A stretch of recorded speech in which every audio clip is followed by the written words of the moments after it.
January 26, 1945. The fields outside Holtzwihr, France, are a frozen wasteland. The temperature is 10 degrees below zero, and the snow is stained with the soot of burning armor. In the center of a clearing, an American M10 tank destroyer is engulfed in flames. Its crew has already fled. The hull is a ticking time bomb loaded with fuel and high explosive shells that could detonate at any moment. By all logic, this vehicle is a death trap. Yet a single figure is climbing onto the burning chassis. He is 19 years old, stands barely 5 feet 5 inches tall, and is bleeding from a shrapnel wound in his leg. He hooks up a field telephone and grabs the handles of the turret-mounted .50 caliber machine gun. Facing him, emerging from the tree line less than 600 yards away, is the crushing weight of the German 19th Army. They expect surrender.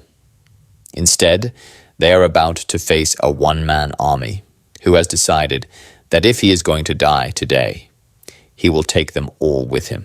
By January 1945, the Third Reich was collapsing, but it was not dying quietly. While the world's attention was fixed on the Battle of the Bulge in the north, a brutal, less publicized struggle was grinding on in the south, in the Alsace region of France. This was the Colmar Pocket, a stubborn bridgehead on the west bank of the Rhine River, held by the German 19th Army. For the Allied High Command, this pocket was a strategic nightmare. As long as the Germans held it, they threatened the flank of the entire Allied advance into Germany. General Dwight D. Eisenhower ordered it crushed, but the Colmar Pocket was a fortress of geography and weather. The winter of 1944 to 45 was one of the coldest on record in Europe. The ground was not merely frozen, it was petrified, turning the soil into something resembling concrete. Soldiers could not dig foxholes. When artillery shells struck the earth, they didn't embed and absorb the blast. They shattered on impact, sending jagged steel shrapnel skipping horizontally across the ice at lethal velocity. The skies were a perpetual ceiling of leaden grey, grounding Allied air support and leaving the infantry to fight in a monochromatic world of white snow and black forests. Into this frozen meat grinder marched the U.S. 3rd Infantry Division. They were known as the Rock of the Marne, a unit with a storied history, dating back to the First World War. But by January 1945, the division was bleeding out.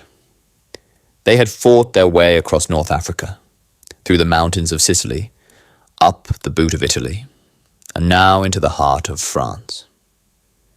The men were exhausted. Their uniforms were rotting. Their boots were soaked, and trench foot was claiming as many casualties as German bullets. The enemy they faced was desperate. The German troops in the Colmar Pocket were fighting with their backs to the Rhine and the German border just beyond it. They were a mix of hardened Wehrmacht veterans, elite SS mountain troops, and hastily assembled Volksgrenadier units. They were well equipped with heavy armor, including the fearsome Jagdpanther tank destroyers. Low-profile hunters armed with the high-velocity 88mm cannon, capable of knocking out American armor from 2 kilometers away. For the Americans, the objective was the village of Holtzwihr. It was a tiny, insignificant cluster of farmhouses surrounded by flat, open fields and dense woods. But in modern warfare, even a farmhouse can become a castle if it commands the road. The 3rd Infantry Division was ordered to take the woods and clear the town. It was a suicide mission in slow motion. The terrain offered zero cover. To advance meant walking upright across open snow, perfectly silhouetted for German machine gunners hiding in the tree lines. Casualties were catastrophic. Rifle companies that were supposed to number 200 men were operating with less than 30. Officers were dying at an alarming rate, leaving sergeants and corporals to command platoons. The chain of command was breaking down under the sheer attrition of the fighting. In this vacuum of leadership, a young baby-faced Texan found himself bearing a burden far heavier than his rank suggested. Second Lieutenant Audie Murphy had joined the army as a private because the Marines and paratroopers had rejected him for being too small. Now, after months of combat that had hardened him into a lethal pragmatist, he was the only officer left standing in Company B. The stage was set not for a battle of maneuver, but for a collision of wills.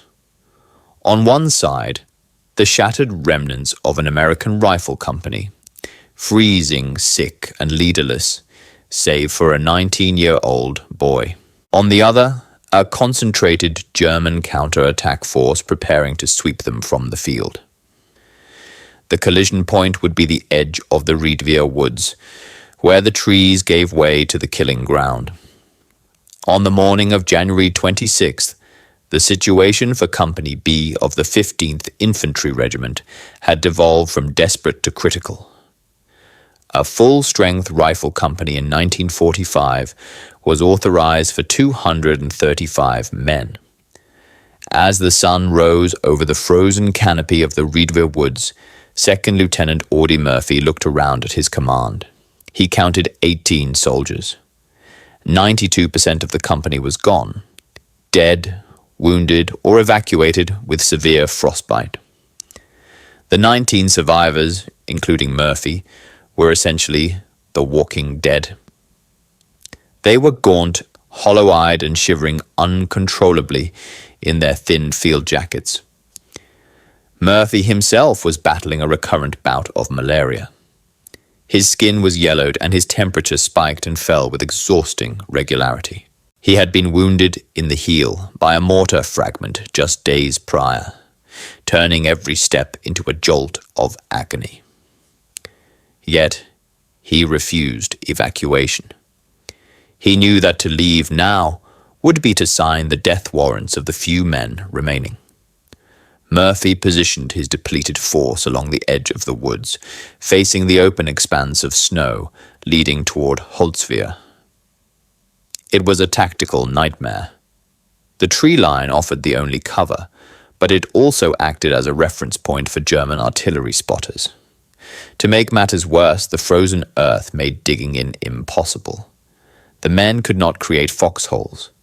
They could only scrape shallow depressions in the snow and ice, leaving them exposed to even near-miss blast waves. Around 2 p.m., a glimmer of hope arrived. 2 American M10 tank destroyers rumbled up the logging road to support Murphy's position. The M10 Wolverine was a misunderstood beast. Built on a Sherman tank chassis, it carried a potent 3-inch gun capable of punching through most German armor. However, it was not a tank. To save weight and increase speed, its armor was dangerously thin, and crucially, its turret was open-topped. The crew was exposed to the elements, shrapnel, and sniper fire. It was a hunter designed for ambush, not for a toe-to-toe slugfest with heavy German panzers. The tank destroyer crews parked their vehicles near the tree line, their engines idling in the frigid air. Murphy conferred with the commander of the lead vehicle. They both knew they were dangerously overextended. There was no infantry screen to protect the M10s, and there was no armor support for Murphy's riflemen. They were a thin, brittle line sketching a perimeter in the snow. The silence that hung over the field was heavy and unnatural. For hours there had been sporadic mortar fire, but now the woods went quiet. It was the kind of silence that veteran soldiers learned to fear more than the noise. It meant the enemy was moving. It meant they were forming up, checking their weapons, and waiting for the signal flare. Murphy checked his carbine. He checked his field map. He looked at his 18 shivering men, soldiers who were essentially ghosts haunting a foxhole line. He knew that whatever was coming out of Holtzwihr would be heavy. He didn't know that he was about to face a mechanized juggernaut that would have terrified a full battalion, let alone a single depleted platoon. The waiting ended at 2:30 p.m., not with a shout, but with the terrifying, earth-shaking rumble of Maybach engines roaring to life. The trap was about to spring. The attack began not with a charge, but with a terrifying mechanical precision. From the direction of Holtzwihr, the white horizon was broken by the silhouettes of heavy armor. 6 German Jagdpanthers emerged from the haze. These were not standard tanks. They were tank destroyers, heavily armored, and mounting the dreaded 88mm anti-tank gun, a weapon capable of slicing through Allied steel like paper. Flanking the armor came the infantry. 2 reinforced companies of German soldiers, hundreds of men clad in white snow camouflage, advanced in skirmish lines. They moved with the confidence of a force that knows it has superior numbers and firepower. To the 19 freezing Americans in the foxholes, it looked like the entire German army was flooding across the field.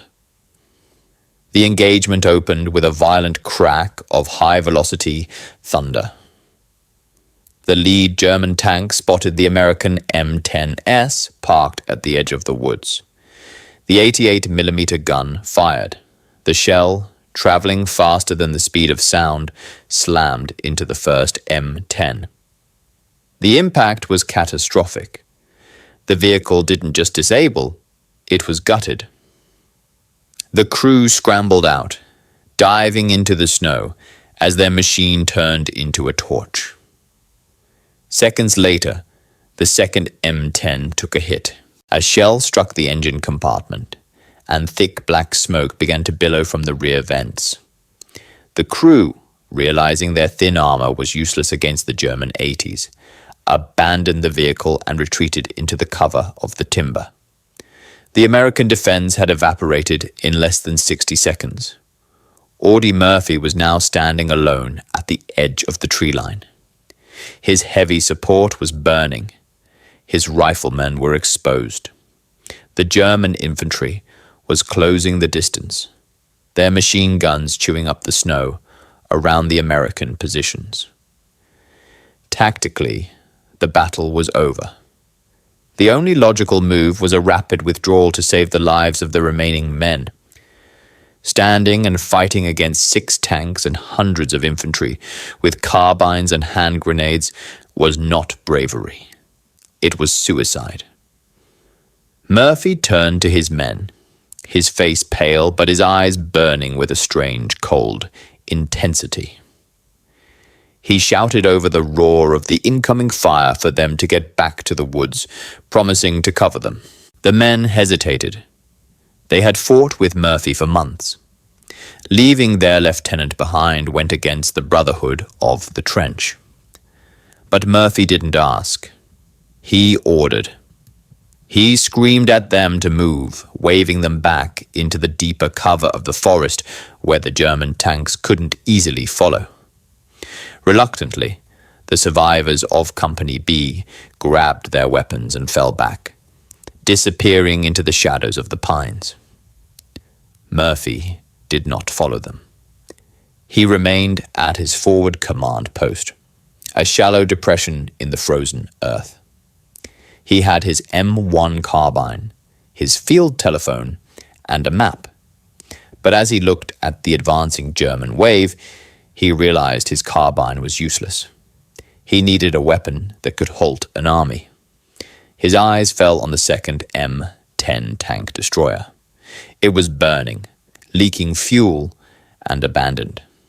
But the .50 caliber machine gun on the turret was still intact.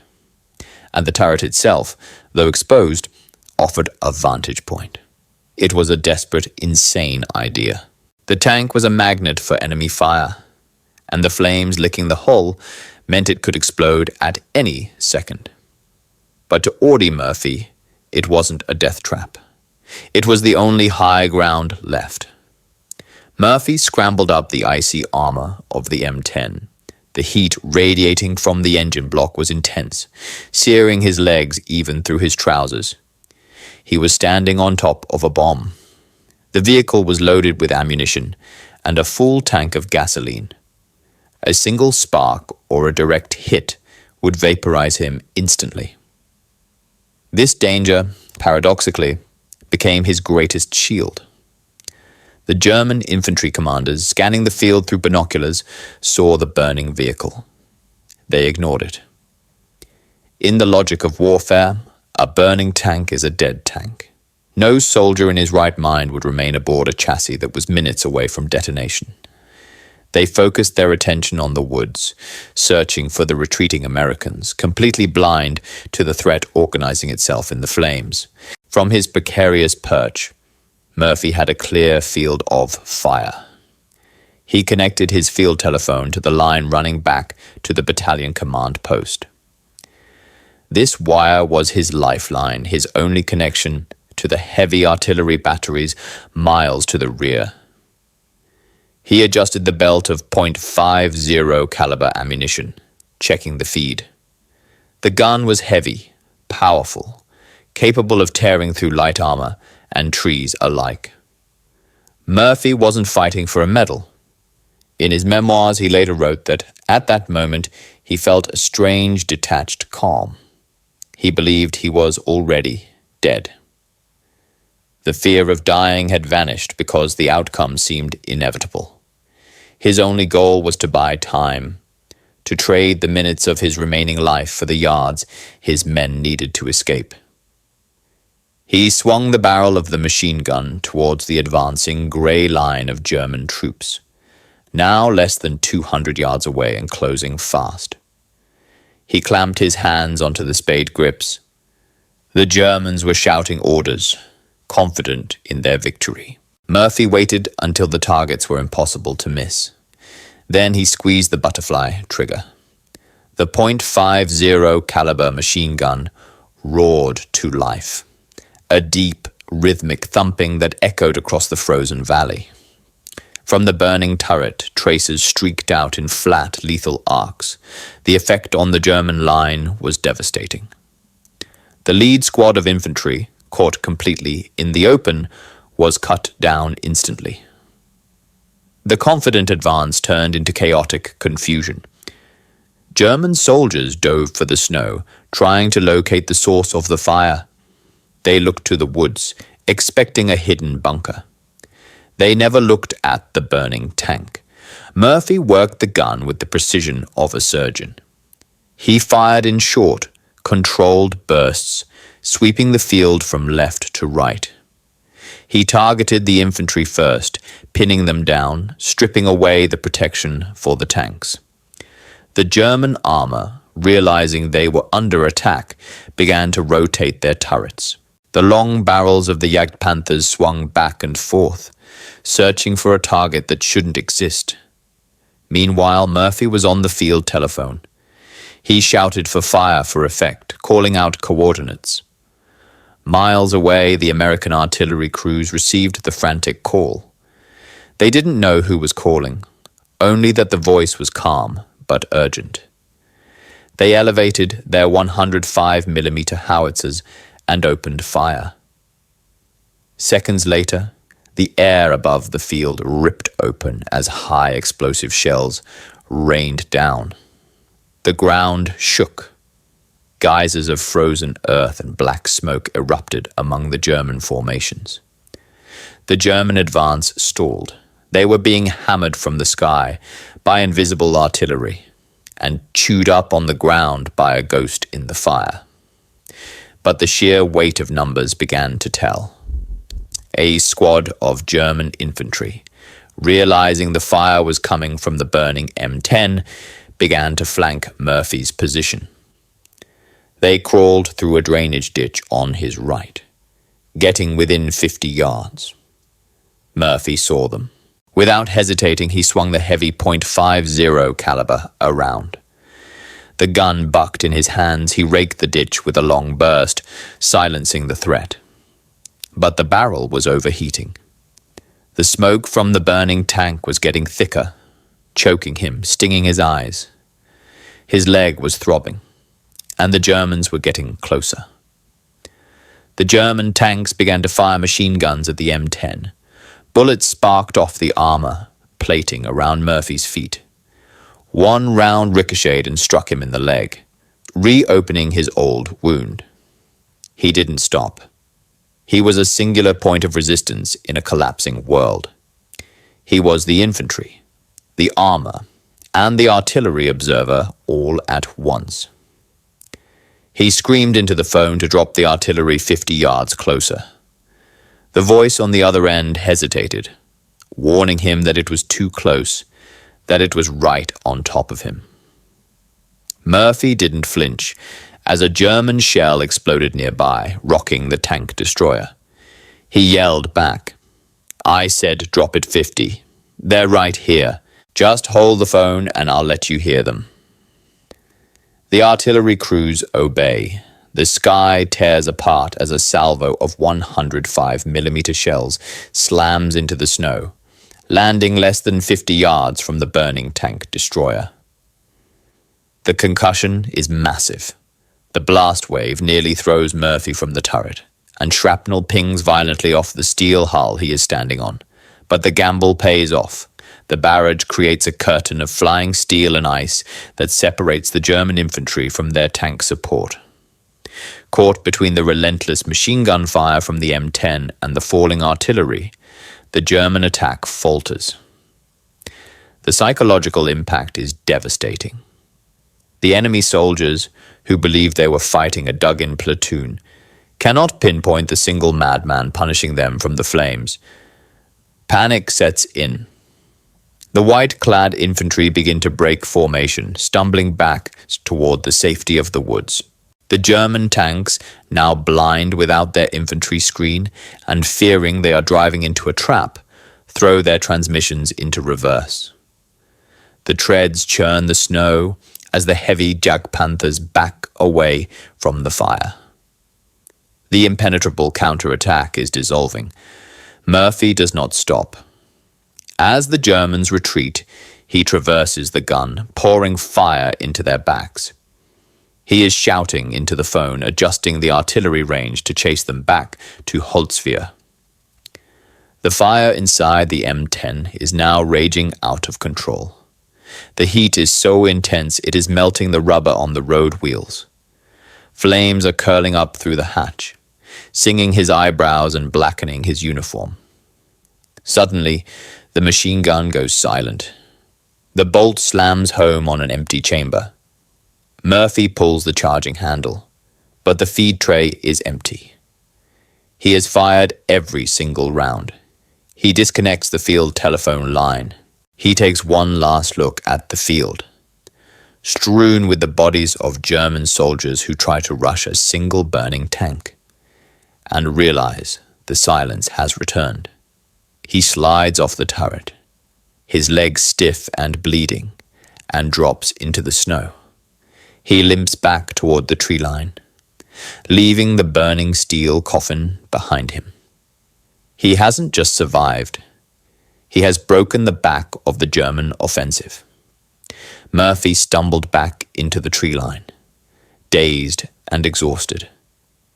He collapsed into the arms of his men, who had watched the entire spectacle in disbelief. They looked at their lieutenant with a mixture of awe and fear. He was covered in soot, blood, and the grime of battle, shaking uncontrollably. Not from fear, but from the adrenaline crash. Seconds later, a massive explosion shook the forest.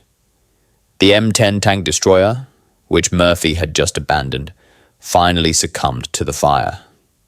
The ammunition and fuel inside detonated, blowing the turret high into the air and shattering the hull into twisted metal. If Murphy had stayed on the gun for 10 seconds longer, he would have been vaporized.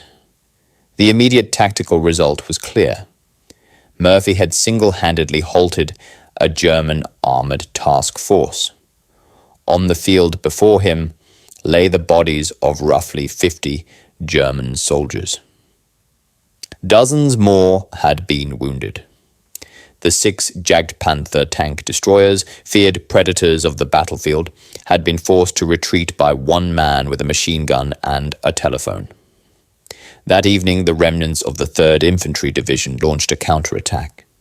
Inspired by Murphy's stand, they pushed out of the woods, retook the lost ground, and finally captured the village of Holtzwihr.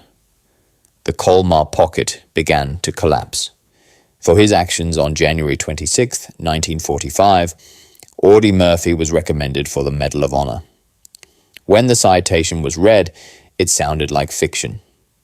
It detailed a level of courage that defied the basic human instinct for self-preservation.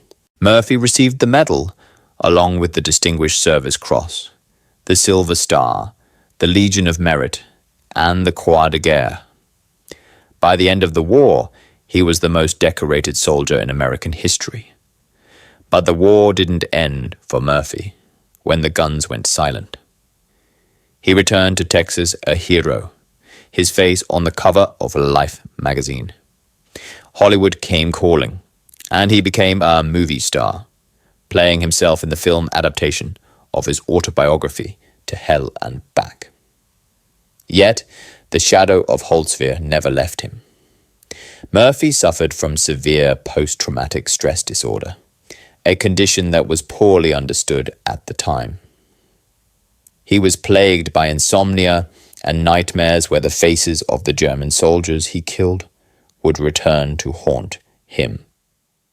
He slept with a loaded pistol under his pillow for the rest of his life. The one-man army who had saved his company could never quite save himself from the memories of that frozen field in France. History often mistakes the loud for the strong.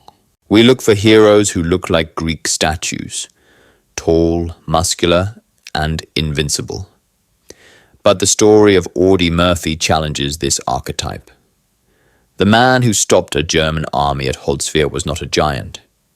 He was a fragile, exhausted boy who had simply run out of options.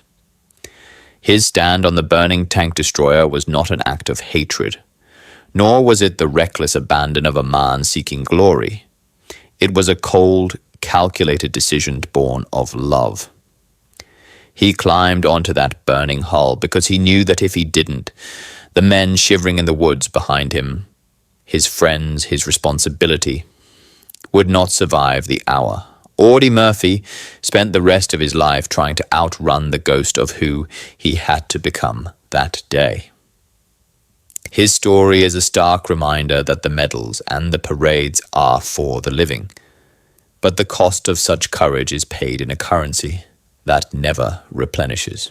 The true weight of the Medal of Honor is not the metal around the neck. It is the memory of the fire, the cold, and the silence that follows the guns.